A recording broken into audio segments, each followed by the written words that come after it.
Could I just have a moment, Your Honor, with my technical support person?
I apologize, Your Honor. I was hoping I could get this technical thing done before we began.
Thank you, Your Honor, for the opportunity to take care of a technical issue. Thank you. Are we ready to proceed? There are just a couple of brief matters, not for this witness, so we can either, but, so there's not a, this, I'm not expecting to be very long with this, with Ms. Madel, or Madel, so, but the next witness, I understand, is a police officer who's going to describe certain patterns. My only, from splatter patterns, I just want to make sure that we understand how is that person going to be characterized? That whether or not his title is what his title is. He is a police colonel, but I just want to understand, I think he's a colonel, right? Captain? Lieutenant Colonel. Lieutenant Colonel. But I just want to make sure that we're not using some colloquial expression for what he's going to be testifying to. That's my only concern. I can indicate to the court, Your Honor, Lieutenant Colonel Mark Davidson did a blood pattern analysis of the garage at 69 Wells as well as the two vehicles. He wrote a report about his opinions on it, and that report is part of the case. He will be testifying to his opinion as to the blood pattern analysis that he reviewed of the garage. That's fine. That's it. I'm not looking for anything spectacular. He has the training experience, and he will talk about that as well, and discuss his opinions in the reconstruction that he did on the blood spatter. Thank you. Thank you. Well, the term splatter is what I was concerned. That's not the title or the expertise. The blood pattern. I actually apologize. Splatter is actually not the right term. It's spatter. And that's a technical term that I believe he will describe on what he sees on it, the blood pattern analysis. I keep getting corrected, there's no L. It is a blood pattern analysis, and some of that blood pattern analysis, it's my understanding, is an analysis, obviously a description of what his opinion is, and that's a term. There's numerous other terms that he will be testifying to that. That's it. I'm satisfied with that representation, Your Thank Honor. you. We can bring the jury in.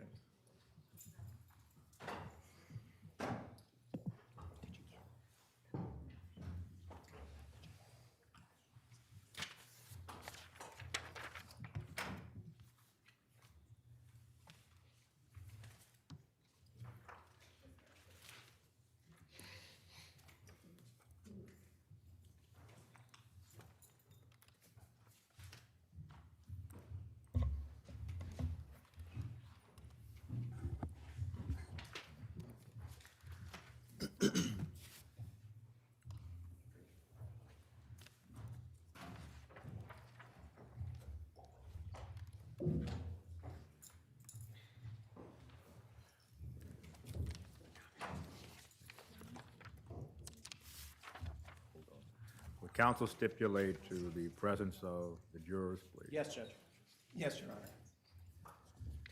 Good morning, ladies and gentlemen. Good morning. Today, we continue with the cross-examination of Ms. Maydell, and she can be brought in.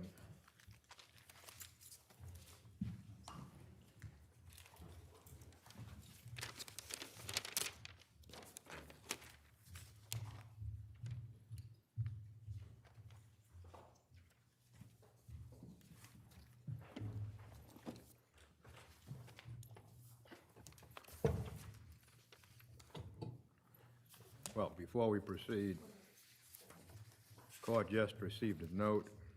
The note is not signed.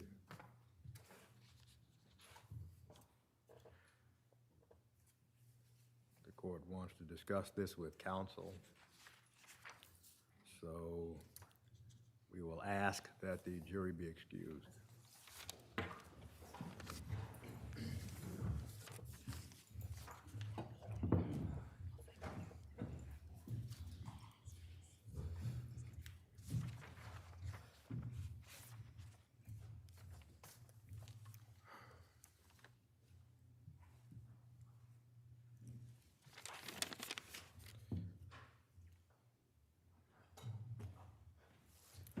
Please be seated. Of course, there has been no election of a foreperson, so this note that the court received is not dated. It is not signed. It was handed to the court by the marshal moments ago. It reads, "One of the jurors discussed something about the case, and it was all over social media. Said it was like Gone Girl. A brief mention. Several other jurors said, don't discuss this.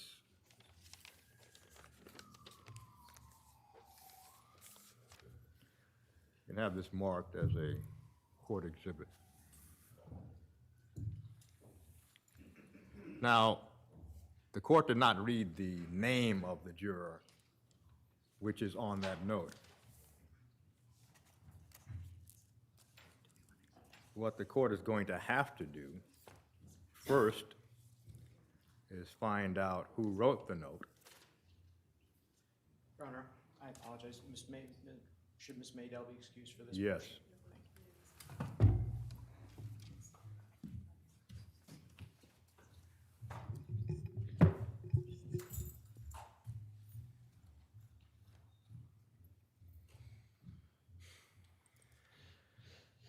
The court will then question the author of the note.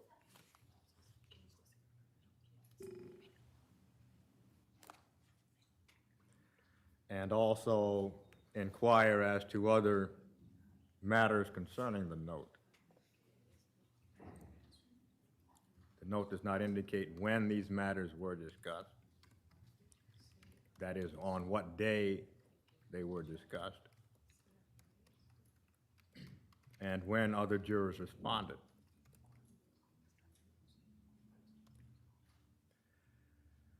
So the court is just going to have a brief conversation with the marshal to find out who handed the marshal the note.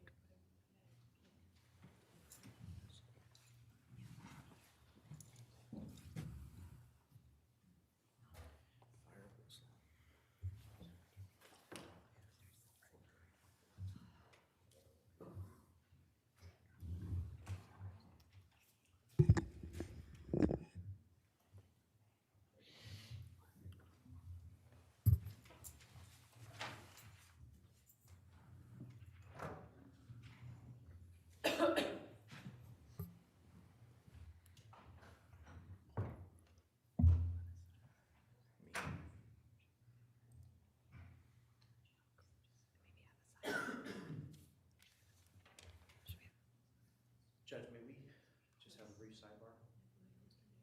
In a moment. Yes, Judge.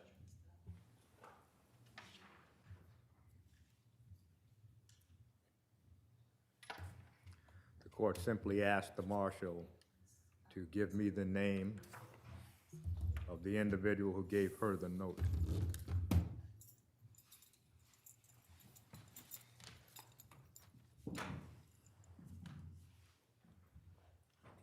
Thank you. Do you wish to approach? Yes, Judge.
This morning, and then determine how this matter will be addressed.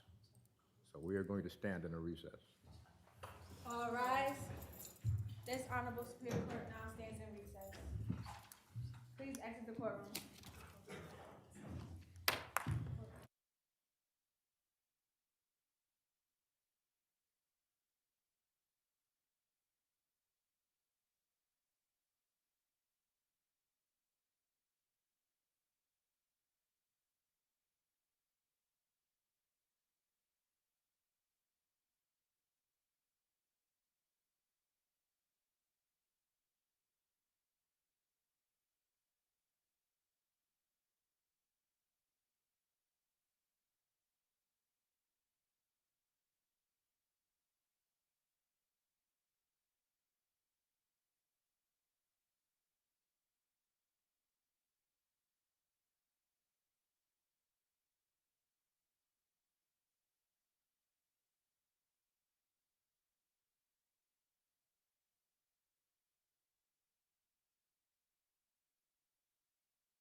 Thank you. And we are on the record, Madam Monitor. Yes, Your Honor. Thank you. Court had an opportunity to discuss with counsel how we will proceed in addressing the note that came to the court's attention through the marshal today, authored by one of the jurors. The court is just going to read what is now Court Exhibit 2 into the record again. The note is unsigned. It is not dated. It reads, one of the jurors, and the juror's name is identified, discussed something about the case. And it was all over social media, said it was like Gone Girl. A brief mention. Several other jurors said, don't discuss this. What the court intends to do is first indicate that it will question the juror who authored the note. The court will allow counsel to ask questions through the court of the juror to explain what is not readily apparent from the note. The court will then ask the individual who was identified in the note to respond to some of the questions that the court will have concerning any communications that juror may have made to other jurors concerning the case. After that, the court will have to inquire of all of the jurors individually whether they have been in any way influenced by the comments of the juror who allegedly made the comments, whether they can continue to be fair and impartial, and whether the comments made by the individual has in or have in any way affected their ability to continue to listen to the evidence with an open mind. The court will also ask the juror who authored the letter whether, because there are no four persons chosen yet because the case is not in deliberation, was that person chosen to bring this matter to the court's attention? While the court is questioning the juror who authored the note, Madam Monitor will continue to keep the record. However, there will be no audio or video allowed. And of course, while the court is questioning the jurors who may have overheard the conversation between the juror who authored the note and the juror who allegedly made the comments, whether they have been affected in such a way that they simply cannot continue. That has to be done individually for every juror. So as the court has explained what the process will be, the court will now close the courtroom. However, we will still be on the record. And close the courtroom, ask everyone to leave, please. All rise.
We are back on the record, correct, Madam Monitor? Yes, Your Honor. Thank you. The court will review the matter that came to the court's attention today and review the process by which that matter was addressed.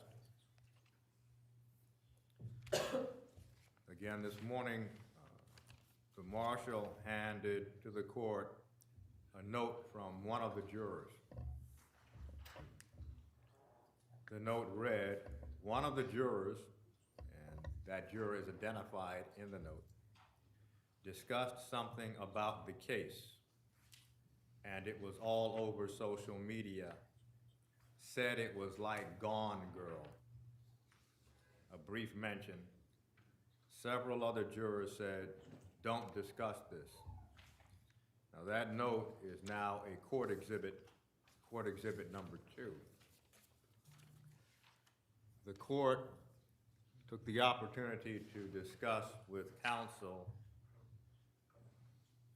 the process by which we will proceed in determining whether one or more jurors needed to be excused. The court thereafter closed the courtroom. However, there is a transcript generated of the proceeding that was conducted during the closed courtroom. That transcript with the names of the jurors redacted should be available because the court is ordering that transcript to be expedited, hopefully by Monday morning, again with the jurors' names redacted. The court questioned the juror who authored the note, and that juror verified the information in the note. The court then questioned the juror who was identified as the juror who made the comments. That juror indicated that the comments were made.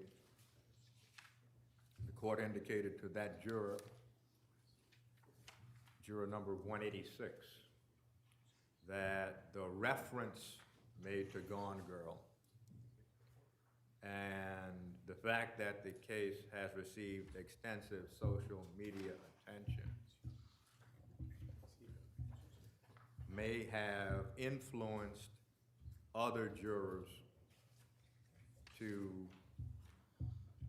possibly not afford the state or the defense, one or the other, a fair trial, an impartial trial. The court also indicated to that juror that the reference to Gone Girl, if any other juror was familiar with the film, may have influenced that juror to start to hear the evidence in terms of their familiarity with the film. The court then dismissed juror number 186 and thereafter proceeded to question each juror individually, specifically whether each one of those jurors had heard the comments. Some did, some did not. Whether, if they had heard the comments, they were able to still afford the state and the defense a fair and impartial trial. Without exception, every juror indicated that they would be able to afford the state and the defense a fair and impartial trial. Every juror indicated that they would not draw conclusions about the state's case or the defense's case prior to both the state and the defense resting and their charge to begin to deliberate. Those jurors also indicated they will still maintain their ability to avoid media coverage and social media coverage about the case. Again, every accused has the right to a speedy and public trial before an impartial jury in the state and district wherein that crime shall have been committed, the Sixth Amendment to the United States Constitution. In closing the courtroom, the court made every effort to make sure that even though the courtroom was closed, the transcript of the proceeding will be available to the public. We started this morning with the continuation of the cross-examination of Kristen Maydell. What the court is going to do is ask that the jury be brought out. And that Ms. Maydell may be brought in.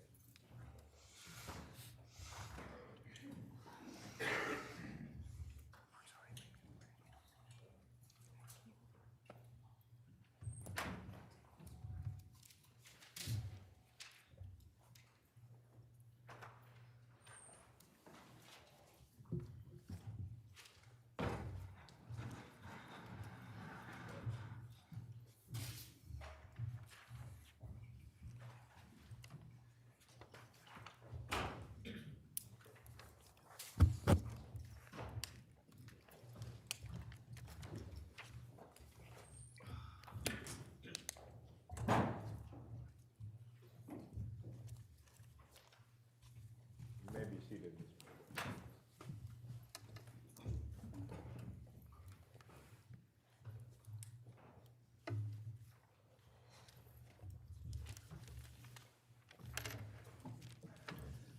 Does counsel stipulate to the presence of the jurors?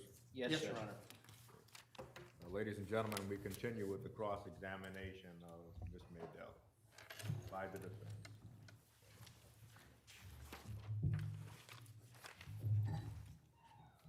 Good morning, Ms. Maydell. Good morning.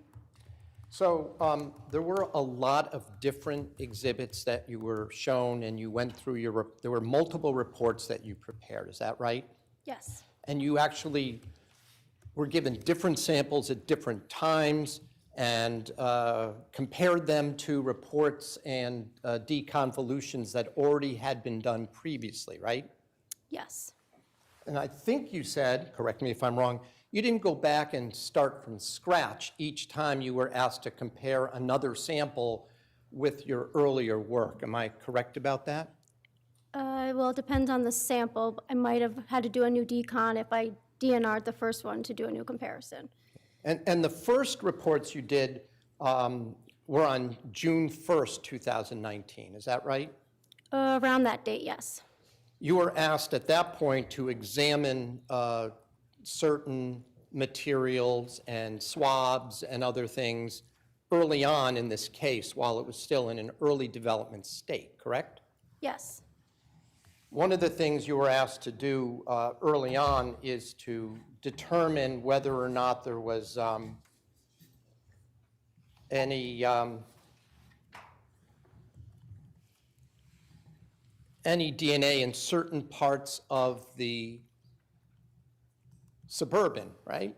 Yes, I did have samples from the Suburban. And as I understand it, one of the swabs that you were given to test was from early on, was of the WeatherTech floor liner in the rear cargo area of the Chevy Suburban, is that right? That sounds familiar, yes. And you were also given other materials to test, correct? Lots of materials, yes. And so there's some of them, some of your reports actually move around from materials that you haven't even been asked about yet, right? That is correct, yes. So I'm just going to show you one portion from your first report, which you called, your initial report is just called DNA report, right? Yes. And as I heard Mr. McGinnis the other day, if you were asked to look at another report, there was supplemental reports, right? Yes, that's how they're labeled, so we can tell the difference. And I think there were as many as, I think, 19 or 20 supplemental reports, right? 19, yes. Okay, and with regard to the initial review of the WeatherTech floor liner from the back of the Suburban, you had labeled that as 42S1 in the lab? I I could refer to it. Yes, I don't recall All right, exactly. well, but- I'm going to show you a page because, like you said, there were other things that you examined that weren't even relevant to either New Canaan or the vehicle, right? Correct, yes. So I'm just going to show you, if I may approach. I'm going to show you what has been known as J for identification. Just have you look at that for a moment. Your Honor, may I see Jay? I haven't seen it. I'll be happy to show before I ask a question, I will be happy to show the state. Recognize that? Yes, I mean, it's taken out of a report because it has my Right. signature on it, yes, but Right. So, and that is your signature on there? yes, And we understand there are other conclusions you reached about other items, but in that initial report, that was your conclusion with regard to that particular test of the WeatherTech cargo area, right? yes. I would offer it, Your Honor.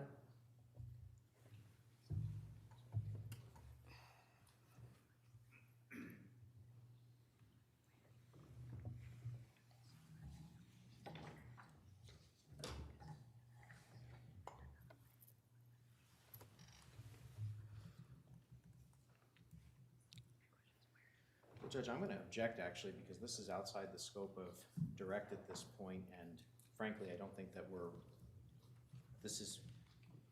we're referring to Jennifer Dulos' Suburban, I don't think that that's where this is from.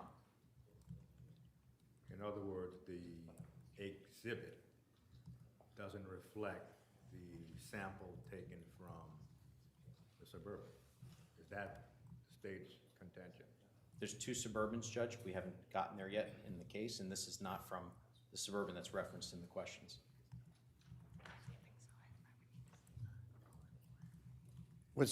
Can you look at your report to determine if 42S1 was from the Suburban in New Canaan? Do you have your reports in I front of don't you? have my reports, and my reports would not give me any more information than that. Would not give you any more information No, than you that. need to go back to the submitting agency RFA for the lab to say where that came from. I would just have the same description on that on my report. All right. So the objection is sustained.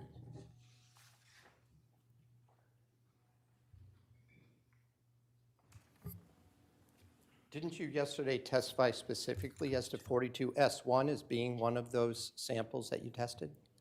I testified to so many yesterday, honestly, I would have to recall the testimony if he asked me about that one. All right. Can I just have a moment, Your Honor? Yes.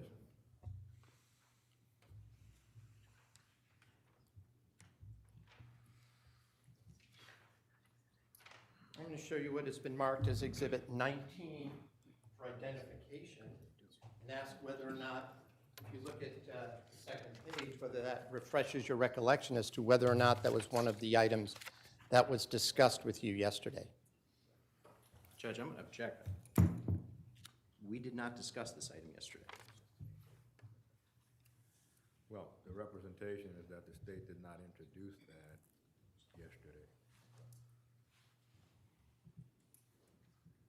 So even if, well, the witness, if the state did not introduce that evidence yesterday, the witness could not have seen that yesterday. I believe that was one of the reports that was given to the witness to refresh her recollection. Well, the state's representation is that apparently that testimony concerning that document was not elicited yesterday. Is that correct, Attorney McGill? That's correct, Judge. And if I can have a moment with Attorney Schoenberg, perhaps I can clear this up for him.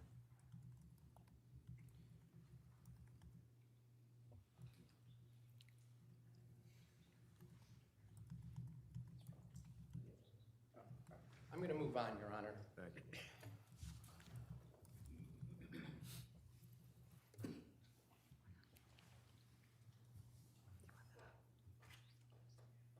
So of all of the exhibits that you examined, all of the laboratory work that you did with regard to what was taken from the home in New Canaan, all of the, whatever findings you made, either there was an inconclusive result or it eliminated Michelle Troconis's DNA from being a contributor. Isn't that right? Yes, I do not recall having a positive association. Meaning it was, if there was no positive association, meaning it was a negative association, right? Or inconclusive or insufficient. No, when it came to the, right, either it was insufficient for you to make a conclusion, or it was inconclusive, or she was eliminated, correct? Correct. There was no positive association whatsoever from what was located in the house at 6 Wells Lane, correct? Correct. And when it came to all of your examination of the Suburban, the Chevy Suburban from New Canaan, all of those results were negative as to Michelle Troconis. Isn't that right? Or insufficient or inconclusive.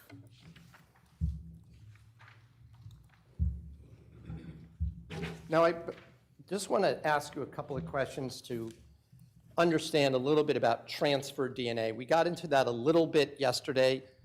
We talked a little bit about primary and secondary transfer, correct? We did, yes. And you said you didn't like to use the word touch DNA because sometimes things are transferred without actually physically touching. Is that right? Correct. The forensic communities doesn't want to refer to every little bit of DNA that may be left on a surface as touch, because we don't know, that would be implying that somebody actually did touch it to leave the DNA, which is not necessarily true. So in fact, as we speak now, it's possible that some of our DNA is actually floating through the air just by virtue of our speaking. Isn't that right? Yes, that is right. And as I indicated that yesterday, you can test for as little as 3 cells. Isn't that right? We can test for something that comes undetected on our quant, when we test how much we think of DNA we have, and we still can try and amp it. Doesn't mean we're going to get a profile, but we can try. So in other words, like anything, if you were to swipe this microphone, even if nobody touched it, it is conceivable from your experience that there might be some DNA on that, right? It's possible, yes. And it might be detected when it's run through the lab as opposed to you can't see anything on it, right? Correct, yes. You can't see DNA. And as I also asked you, I believe we got into it a very little bit yesterday, your DNA analysis did not distinguish between whether something came from a liquid such as DNA, such blood, or from skin cells. Isn't that right? Yes, we cannot distinguish that. So when we're talking about transfer DNA, would it be likely or at least possible that if one person handed a cake box to another person, that there might be transfer of DNA from the person who's giving the cake box to the person who's receiving it? Objection, no foundation for the hypothetical, Judge. That's sustained. If I were to ask you to assume that one person handed a cake box to another person with their bare hands, and the other person accepted that box and then took it into their home, would it be possible that the first person who did the giving of that cake box their DNA would end up in the hands of the second I person? object, no foundation for the hypothetical. Well, the question straddles a hypothetical and just a basic question about transfer DNA. As a hypothetical, it does not accurately reflect a scenario that has been presented. No, but it does. Well, the court has not finished, because the court recalls no evidence about a cake box. So the court sees this not so much as a hypothetical, it fails as a hypothetical, but as a general question about how DNA is transferred. The court will overrule the objection. All right, So if someone touches a cake box, gives it to someone else, and then that cake box winds up inside a house, would the person's DNA be on that cake box? Yes. Yes, it would, possibly, if he left DNA behind. All right, and would that also, if the person took the cake box in the location where the person, the giver, had been holding the box, is it possible that some of the DNA would also be transferred to the hands of the recipient? That is possible. And if that second person then opened a doorknob, would it be possible that some of the transferred DNA would end up on that I doorknob? object, Your Honor. Well, now this is starting to sound as if the door is being open to a hypothetical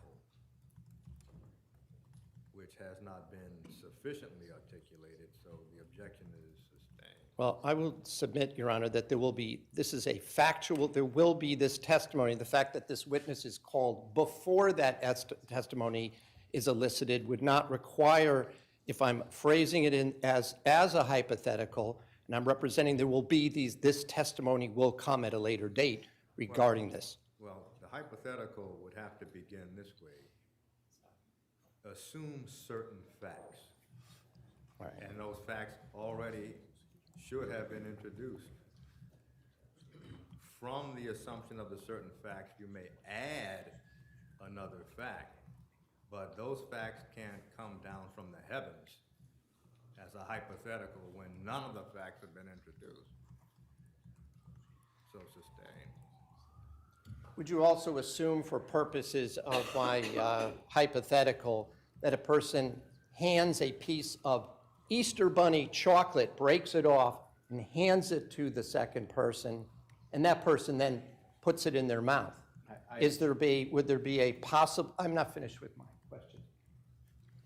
Would there be a possibility that DNA would be transferred to that second person's hands based on that scenario? I object. Same objection. Well, this is walking back the hypothetical, but any extension of the chocolate candy will then don the clothing of a hypothetical, and that will probably run into an objection, which the court would probably sustain. So the court will allow the chocolate candy example. The objection is overruled. Sorry, can you repeat the scenario? Yes, if a person was holding a chocolate, these chocolate Easter bunnies, right? And they break off a piece of that with their hand, and they hand it to the second person. And that second person then puts that candy, the chocolate in their mouth. Is it possible that the DNA would transfer from the first person, the one who's holding the chocolate bunny, to the hands of the recipient of that chocolate candy? It's possible. All right. So whenever you transfer DNA from one person to another, anything that person, the second person touches, might also contain some of those skin cells of the first person, right? It's possible, yes. And it would be enough so that it would be detectable through a swab and then placed through the STR mix program. Is that right? Objection calls for speculation. Well, the question is, would it be detectable? That's the question. Yes. Well, the court would assume that the answer is going to be articulated by the expert, either that, yes, that's possible, or yes with an explanation, or no with an explanation. So the court will overrule the objection. Do you remember the question? Will it be detected? Yeah. It all depends on how much DNA was transferred from the first time to the second person, and how long the time frame was in between. I couldn't say that it would definitely be detected. Oh, not necessarily definitely, but it's possible to be detected. If there was enough DNA there, yes. And you said over what period of time? Is there a minimum or maximum period of time that DNA disappears from from a surface? No, again, it's all the different situations, what kind of DNA it is, what kind of elements it's exposed to, how long, how hard it was pushed on that material, friction, the kind of surface it is, if it's porous. There's so many situations, I couldn't tell you how long. Would weather affect that in terms of it being, if it's warmer as opposed to like now it's snowing out, would that affect it? Oh, yeah, all weather, yes. And so warm weather would be more likely to last longer, is that right? No, warm weather would also increase moisture and degradation and bacteria. And how long would it take for DNA to degrade in warm weather? There's no time frame. Again, it's how much DNA is there, what kind of DNA is there, how hot the temperature is. I couldn't give you a time frame. Have you been able to recover DNA for something that's been exposed to moist weather for 1 or 2 days? I don't know that I've ever have a sample that I specifically did that, no. All right, what about it indoors? Inside a home? Would it last longer if it's not exposed to the elements? It could. I have no further questions. Well, if I could just hold on for 1 second, I just want to confer.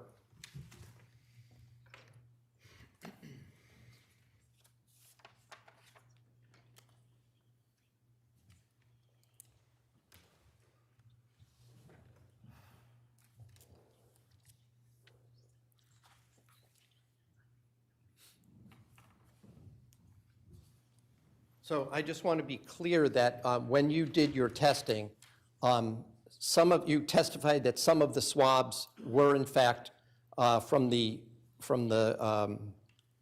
a contributor was the subject of the toothbrush swab, correct? In the comparison you did. That I matched the toothbrush to some swabs? Yes. Yes, I did, yes. All right, and so that we're not talking around it, if we were to assume that the toothbrush belonged to Jennifer Dulos, which is one of the things you did assume, right? Yes. Right. Then you still can't tell whether the DNA that you examined and deconvoluted using STR mix came from the mouth, from blood, or from skin cells, right? The DNA that was on the toothbrush? Well, we assume the DNA in the toothbrush must have come from inside the mouth, right? Well, yes, again, I don't understand the question, what DNA? But we're assuming that came from somebody brushing their teeth, right? Well, yes, but I can't say that it definitely came from her mouth. Of course not. So I'm saying that the rest of the swabs that you compared it with, you don't know whether the source came from the mouth, the hand, that is touch, the skin cells, or from a bodily fluid, correct? So you're talking about all the other evidence? All the other examinations. Correct. I can't tell you where that DNA came from. All right, thank you very much. Is there a redirect? Yes, Judge.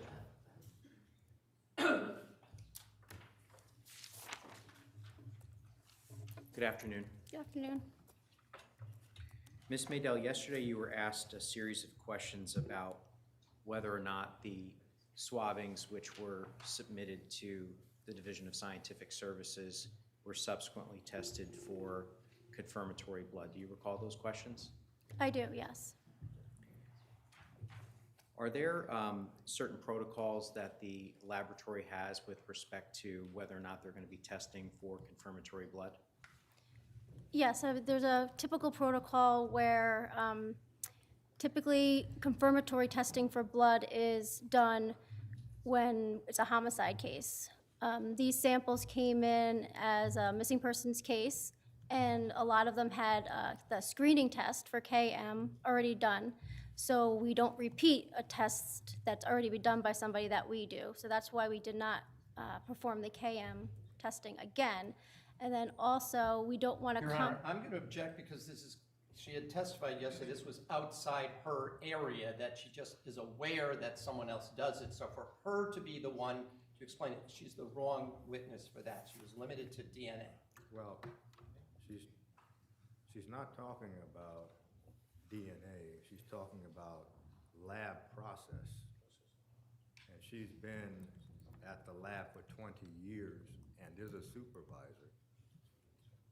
So the objection is overruled.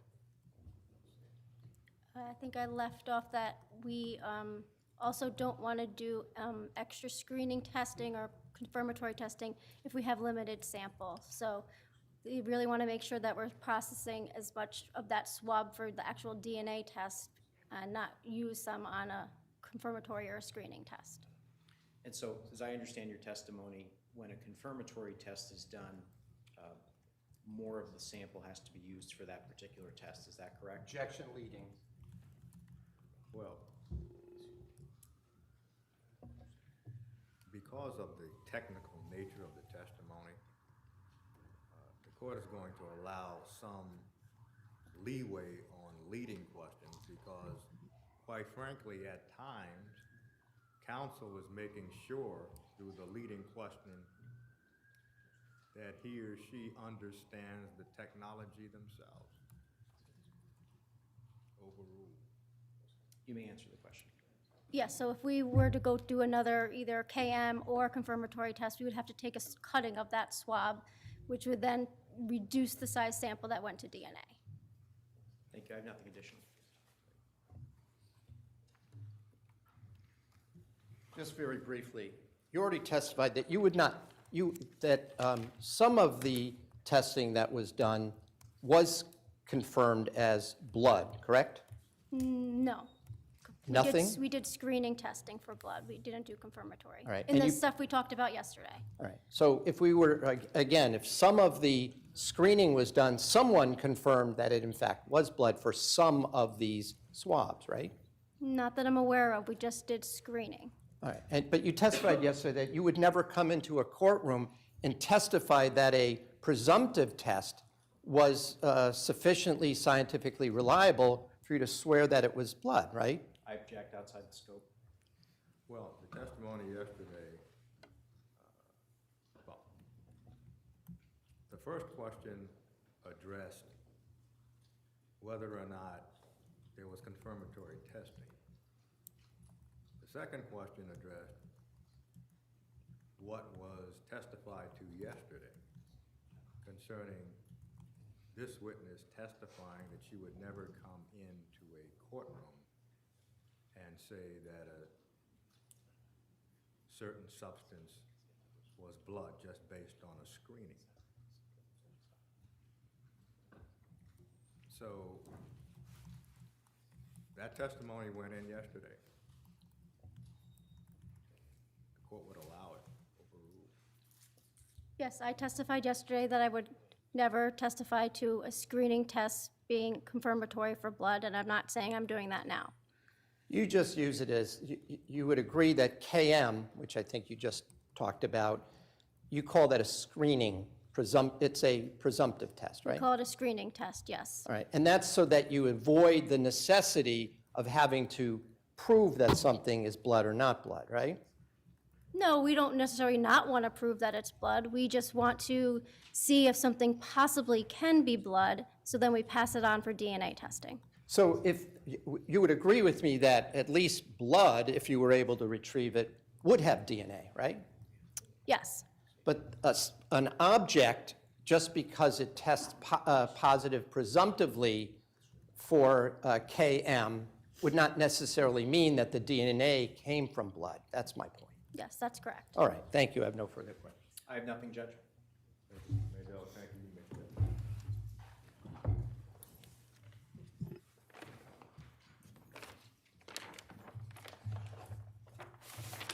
Oh, and Judge, just for the record, we are going to be recalling Ms. Maydell later.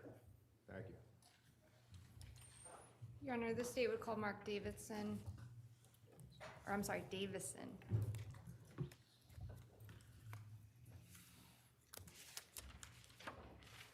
Can I have a moment with counsel, Your Honor?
clerk.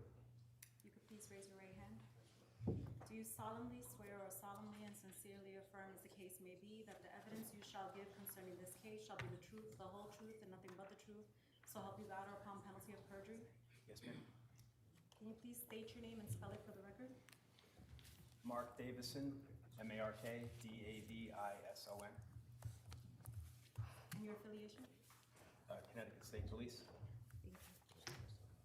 You may be seated. Good afternoon. Your Honor, may I inquire? Thank you. Good afternoon, sir. How are you? Fine, ma'am, thank you. Sir, are you currently working with the state police? Yes, ma'am. What is your current position, please? I'm currently the commanding officer of the Office of Administrative Services. I'm a lieutenant colonel. And how long have you worked for the Connecticut State Police? Just about 18 years now. And could you please briefly just describe some of your career path with the Connecticut State Police, please? Yes, I started out on patrol in Troop G in Bridgeport. I worked on patrol for 3 years.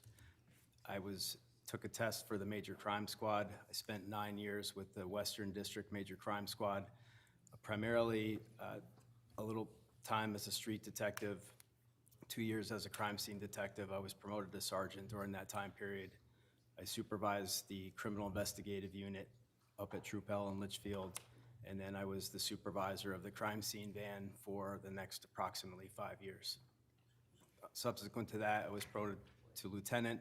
I ran a barracks up at Troop L for 2.5 years, was promoted to captain. I was the commanding officer of the academy for 2 classes, took a 1.5 years, a short period of time at Western District as the acting commanding officer and promoted to lieutenant colonel.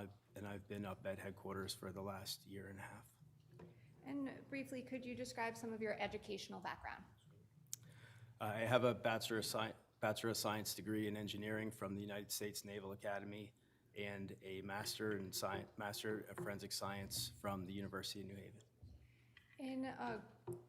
At the University of New Haven, did you specialize in a particular topic? Part of my education there consisted of research, which I did on bloodstain pattern analysis specific to area of origin reconstructions and measurement error, and an independent study relative to conducting bloodstain pattern analysis. What exactly is bloodstain pattern analysis? So bloodstain pattern analysis is an examination of the size, shape, distribution of bloodstains in order to determine the mechanisms that created them. So it can be used in certain circumstances to determine sequence, origin, position, location, determine a mechanism that created the patterns, support or refute testimony, or eliminate certain circumstances that could not have happened. Could you explain some of your training and education that you received specific to blood pattern analysis? Specific to blood stain pattern analysis, I have approximately 600 hours of training. That training consists of 2 basic courses that I was a co-instructor on, 2 advanced courses in blood stain pattern analysis, a course in report writing and documentation, an advanced course in fluid dynamics related to blood stain pattern analysis, an advanced course related to fabric, blood stain pattern analysis on fabrics, and a BPA level 2 course. In addition to that, I'm a member of the International Association of Blood Stain Pattern Analysts.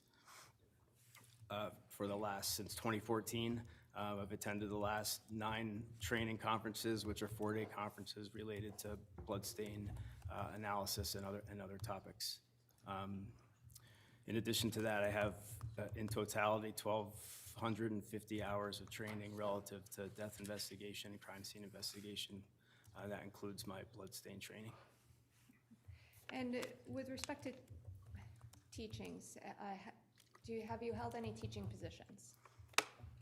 I'm currently an adjunct professor at the University of New Haven and Central Connecticut State University. I've taught for the last 8 years at the University of New Haven, graduate and undergraduate level courses in bloodstain analysis, crime scene investigation, forensic technology, and introduction to forensic science, and an officer-involved shooting course at Central Connecticut State University. And have you conducted blood pattern analysis before? Yes. About how many times?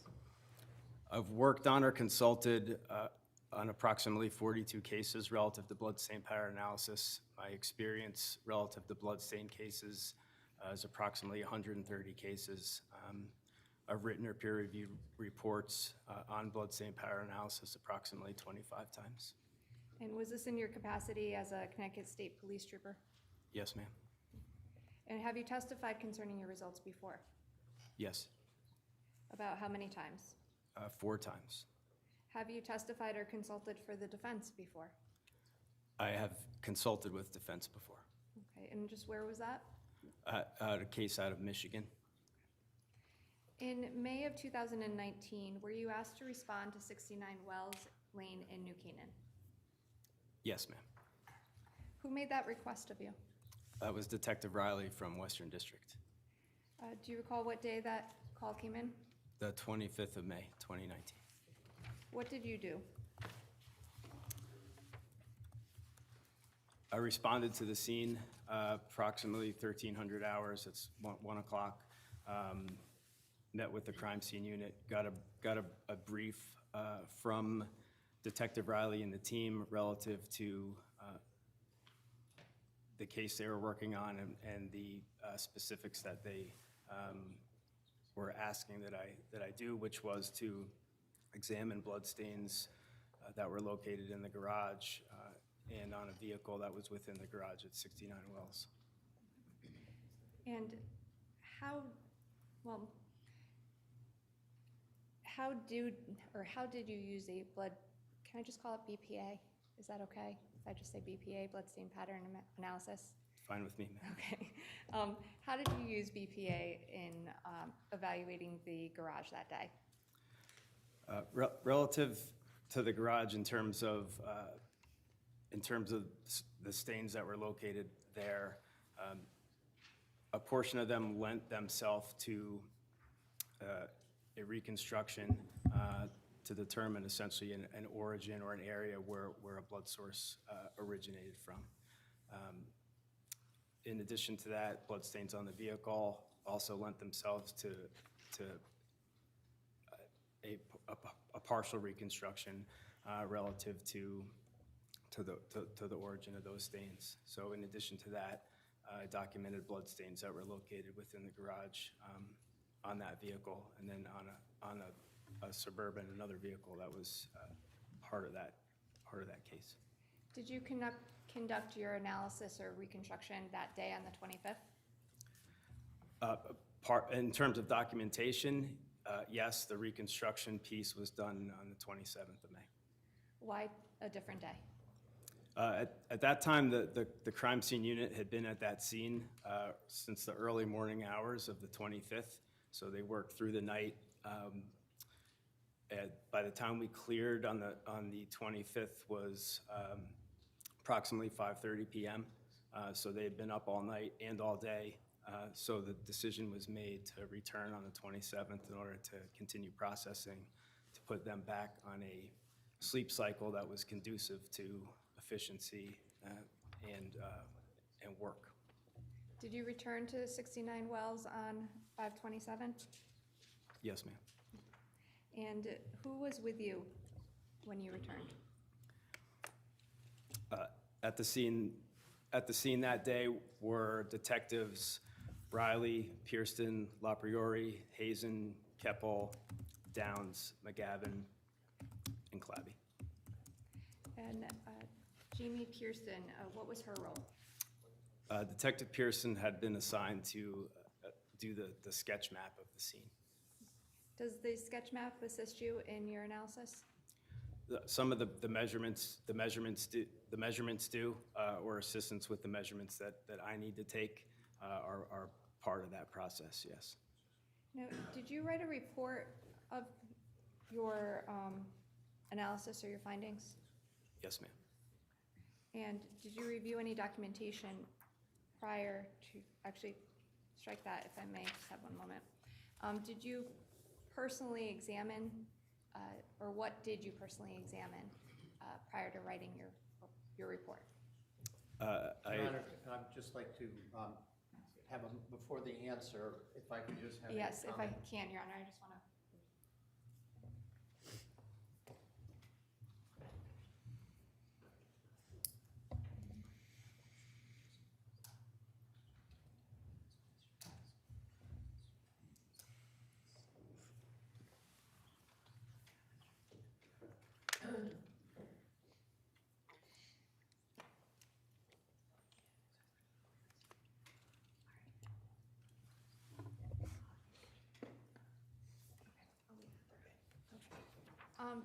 Sir, if I can, Your Honor, just with respect to only what you personally observed at a scene, can you please describe to the jury what you physically examined?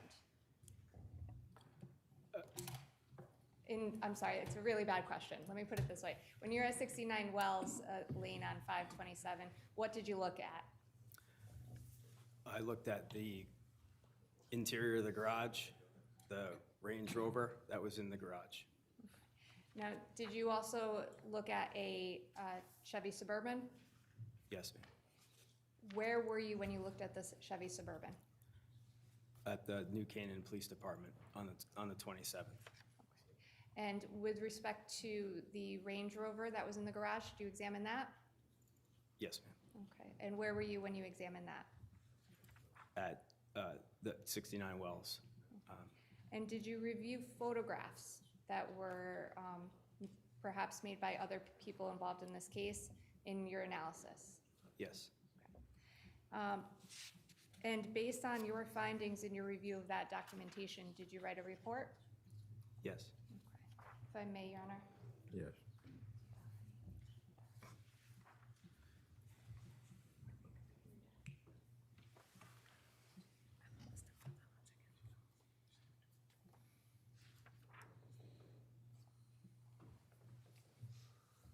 You may, Your Honor, we're going to come to a conclusion. Yes.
If I may approach the.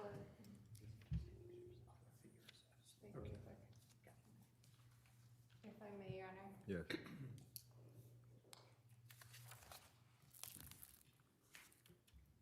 If I may just approach the clerk.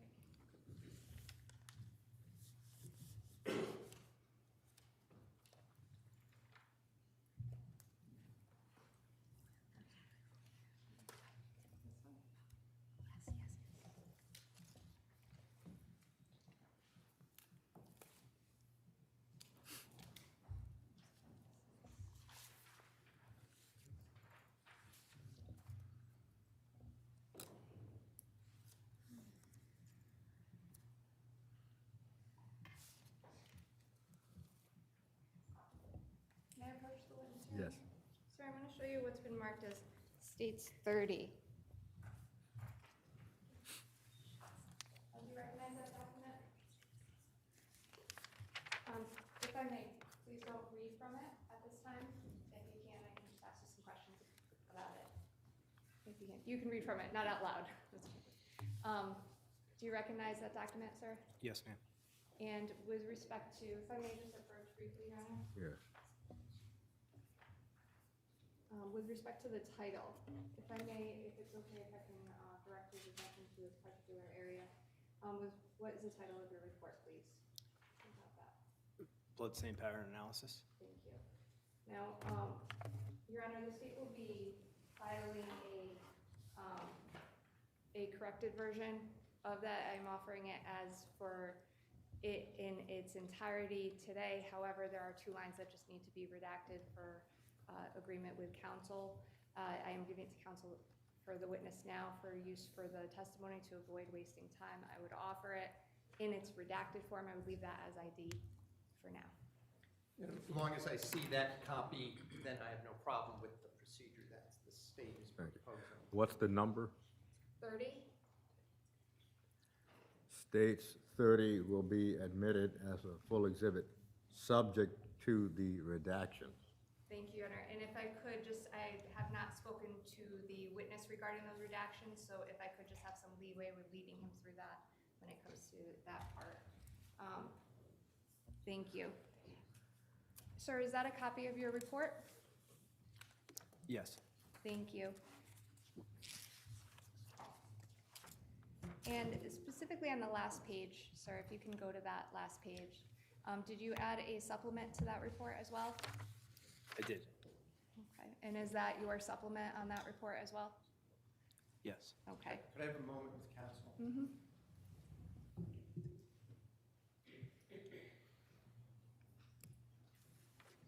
Okay. Thank you very much, sir. If I may take it back.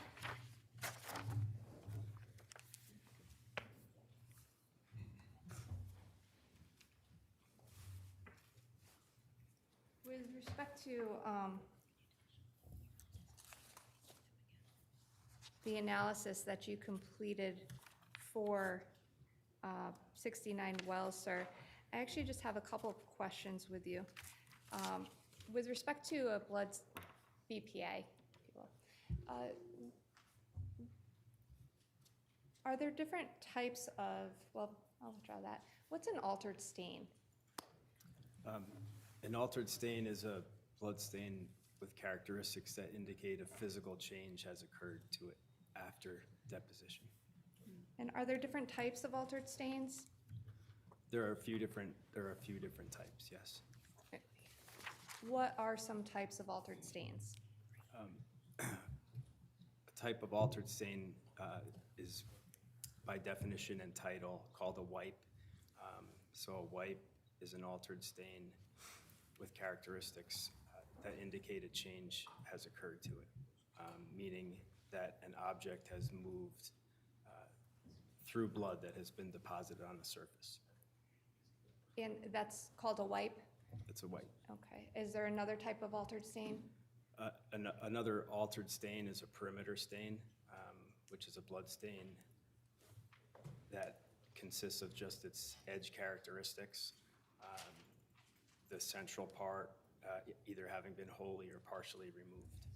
So there's some change to that blood stain, which can result from a number of different circumstances.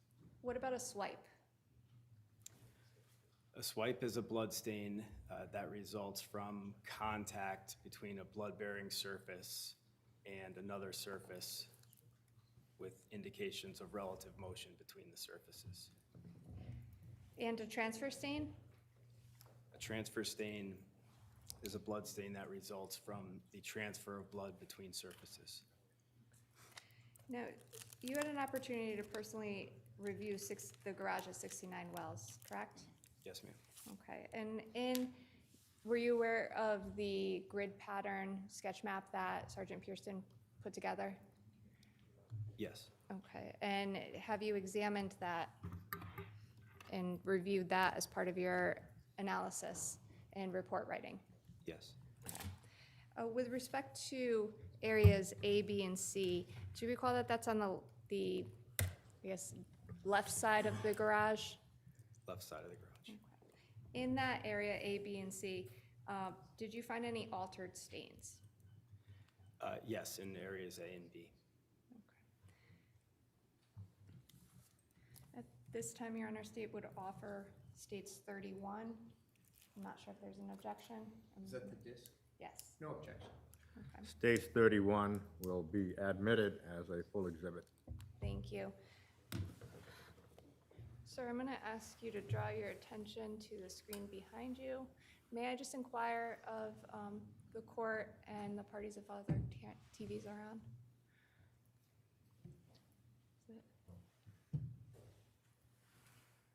In States 31, File 1, if I can, sir, I'm just going to ask you some questions if you can. Picture 1. When you said A, B, in areas A and B, is an area A depicted in that photograph? Yes. Is that the area that you're talking about? Area A, yes. Thank you. And photograph 2, did you find any altered stains in this area or depicted in that photograph?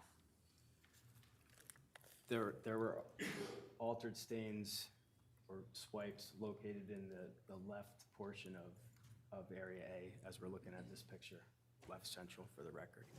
Okay. I'm going to show you picture 3. Can you describe what's on picture 3, please? So in picture 3, relative to the central part of the picture,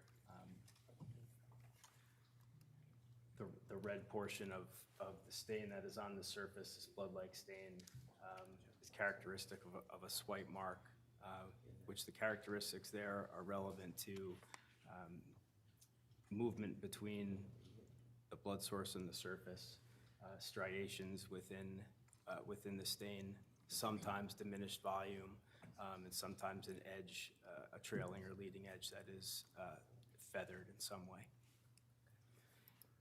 And picture 4, sir, you mentioned area B as well. Is that contained in picture 4?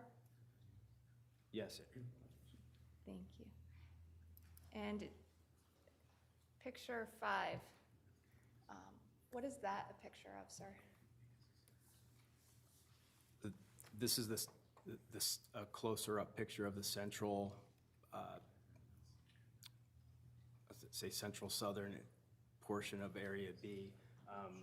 Within this portion is a blood-like stain that has swipe characteristics again, lighter in color, striations located throughout the stain,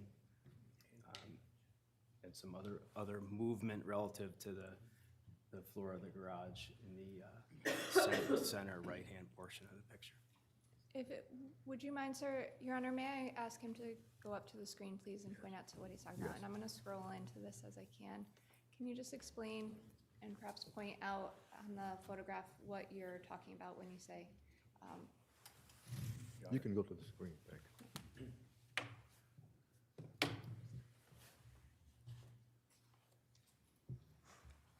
So I'm referencing this area here in terms of discoloration with indications of movement going from top right to bottom left of the screen. Direction is not implied. There are striations located within this stain, meaning lines or essentially parallel lines, which is another indication of movement. Thank you, sir. And just briefly, going back to the picture 4, where was that contained in this photograph, or that position? That is near this L bracket right here. Which would be the upper right corner of the photograph? So About central, slightly to the right. central to the right. Thank you, sir. Okay. Now, with respect to picture 6, is that a similar picture to what we just went through? This is the same Okay, area, different orientation of the picture. okay. And area C, sir, did you find any altered stains in C? Not that had characteristics relating to blood. Okay. And with respect to this picture, did you find any altered stains on that is depicted in picture 8? Not altered, but a transfer stain was located on the And- garage door in picture 8. Okay. Picture 9, sir, when you say transfer stain, would you mind getting up and perhaps explaining what you mean?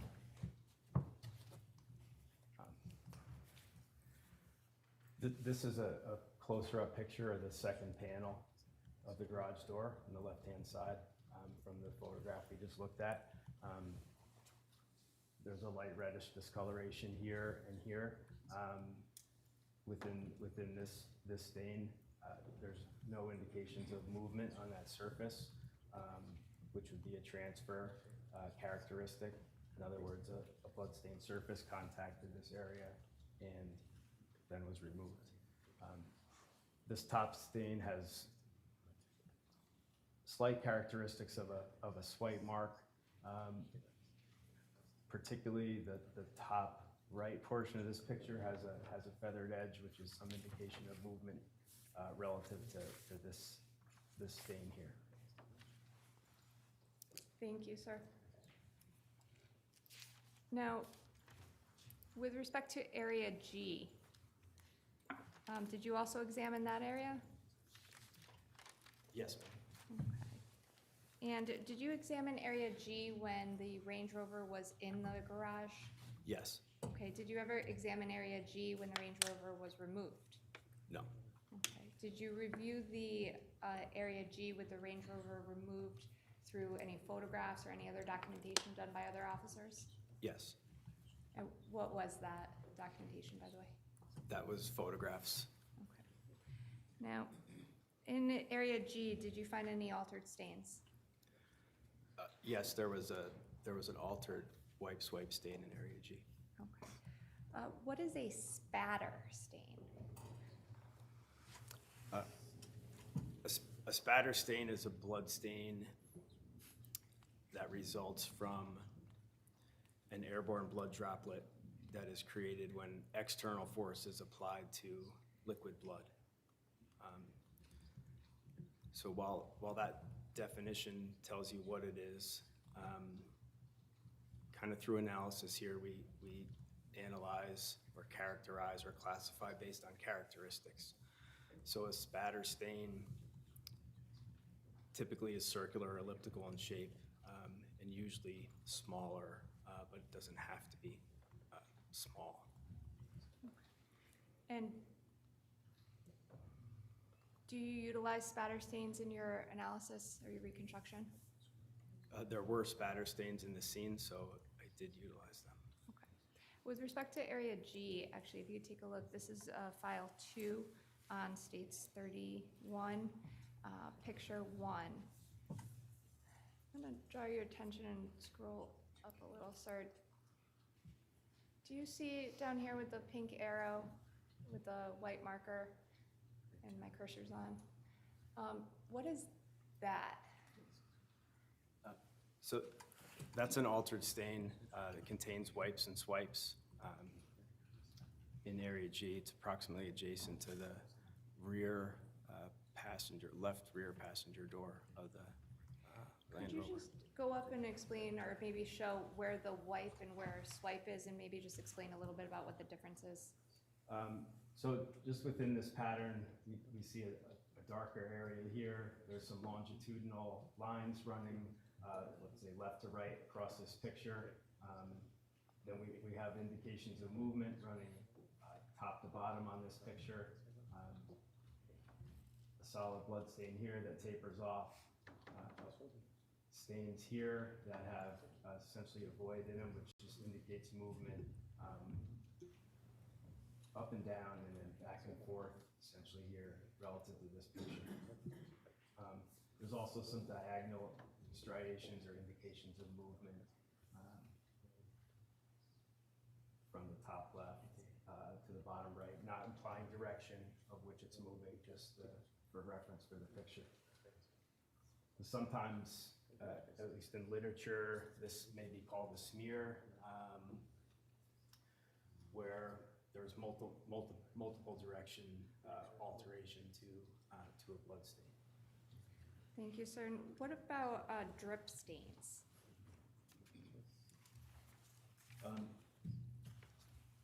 Drip stains result from a blood drop that accumulated and fell due to gravity. So there's no other force acting on a drip stain other than gravity. Did you find any drip stains in area G? There was one drip stain that was presumptive positive for blood in area G. And I'm going to show you picture 3, sir. Do you recognize what's on that photograph? Yes. What is that? That's a photograph, if we're facing into the garage or facing the house to the right of the stairs.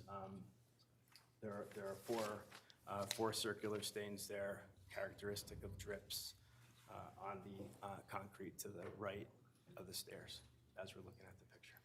I'm going to draw your attention to photo 4. If you could just describe that, sir. That's a drip stain that consists of its perimeter characteristics. So the central part of that stain has been removed. So the perimeter we can see is relatively circular, meaning that the drop fell due to gravity and impacted the ground.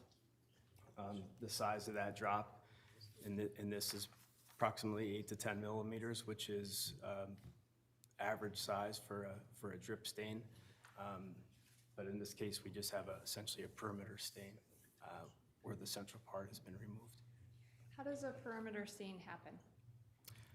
That could be from, a perimeter stain can result from a drying artifact. Blood dries essentially from the outside in, so the perimeters remain, the central part becomes flaky and can be removed easily, or it could be that was a wet blood stain that had partially dried, leaving the perimeter characteristics, and something removed the central portion from it. Now, you said you weren't there for when the vehicle was removed, but did you examine the photographs afterwards? Yes, ma'am. Okay, and I'm going to draw your attention to this group down here, if you could see my cursor, and one up on the upper right. And Could we just clarify which vehicle we're talking about? oh, the Range Rover, I'm sorry. Is this the middle bay, sir, when the Range Rover was removed? Yes, ma'am. Thank you. And I'm going to go to picture 6.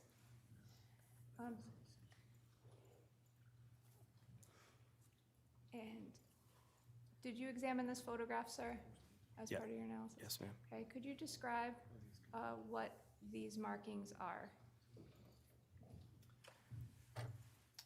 The- And perhaps actually, I'm sorry, if I can go to picture 7. Is do you see the label on picture 6? I'm sorry, is this GE1, GE2, and so forth? Yes. Is that correct? Okay. Now picture 7, GE1, right above GE1. Could you describe that, please, to the jury? Yeah, so what's depicted there is a blood-like spatter stain.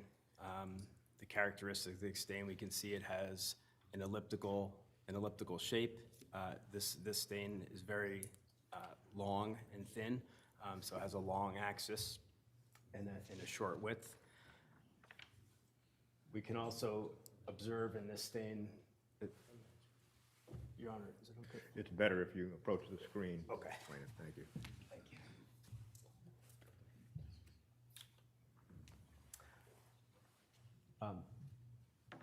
So in relation to this picture, this stain is left to right. We have an elliptical shape, very long and thin. This stain is approximately 1 millimeter in width. We measure blood stains, or particularly elliptical stains, just according to width in terms of reference. It's 1 millimeter, that's about the width of a dime, just for reference. A long axis that's long and thin, and then to the right side of the stain, we have a thinning portion, which essentially we refer to as a tail, and then there's a small blood stain that has detached from this tail that's located further to the right. So based on the characteristics that this is a elliptical stain, which is small in size, that's characteristic of a spatter stain. So blood that's been put into flight by an external force that landed on this surface here. We can tell the direction that this stain was deposited based on the edge characteristics of essentially the tail of the stain or the trailing edge. Where we have a tail, particularly on this one, this indicates that the spatter stain was traveling, in this case, from the left of the picture towards the right-hand side of the picture. Sometimes with other spatter stains, you would have trailing edge disruptions that were like a scalloped shape, like the edge of a scallop shell, or small spines that come off the end. So that's really a result of blood impacting the surface, adhering to the surface, inertia carrying the blood drop forward in the direction that it was traveling in, and then surface tension arresting the blood drop as it lost inertia, which causes the disruptions and the characteristics that are on the trailing edge of the stain. So when we look at this, we know that it came from this picture from the left to the right. Thank you, sir. Your Honor, it is 1 o'clock. Do you wish Yes. to? We are going to stand in our lunch and recess, and lunch and recess will be a little longer than usual. The marshals will discuss with the jury the new parking arrangements that have been made. So what we plan to do is take our lunch and recess at this time. We are not going to resume until 2:20. So please retire to the deliberation room and please do not discuss the case.